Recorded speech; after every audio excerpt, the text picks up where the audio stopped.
We offer to provide security if the Office of the Vice President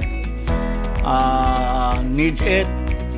The Moro National Liberation Front under the leadership of our beloved chairman, Professor Norm Misuari. We will make initiative and provide security details kung kailangan ng Vice President. May padayag ang Moro National Liberation Front o MNLF kang Vice President Sara Duterte. Ngatagan kini og security personnel gikan sa maong grupo. Kini human gikuha ni PNP Chief General Romel Marbil ang 75 ka security personnel sa Vice Presidente. Tumawag na sa akin yung mga retired MNLF integris, yung mga commanders natin sa ground ng MNLF, mga best fighters natin, yung mga expert talaga, veteran fighters natin.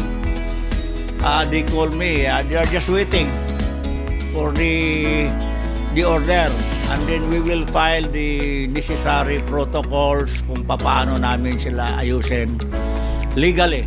Sumala sa MNLF, doon na sila nakastandby ng mga personahe kung kinahanglanon sa bise. Pagpaklaro nila nga volunteerism ang ilang gibuhat. Kung gusto niya battalion size, we can provide it. Anyway, that is just for security reason. Take it not offensive to the other parties. Na this is just, kung titingnan ng PNP, tulong ito ha. This is not a threat. Sumala pa, dako ang ilang utang kabubuton sa pamilya Duterte. It's about time to pay kung ano man ang ma-augment namin.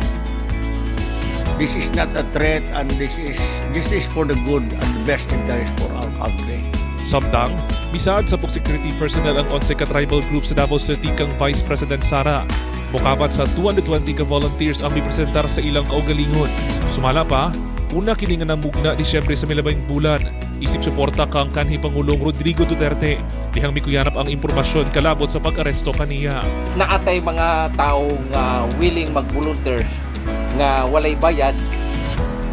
Kami pa ang magasto sa pagpakaon sa ilaha. Nag-ingon po ng lumad nga kami po mag-volunteers po mi. Isiguro sa nila nga andam gayon ang mga volunteer. Sa pagkaseleksyon na mo, amo na po ipa-briefing, ipa-orient sa mga amigo na mo nga mga retired nga mga colonel, general, niya mga intelligent para lang sila makakabalo kung sa ilang paimon sa pag-security.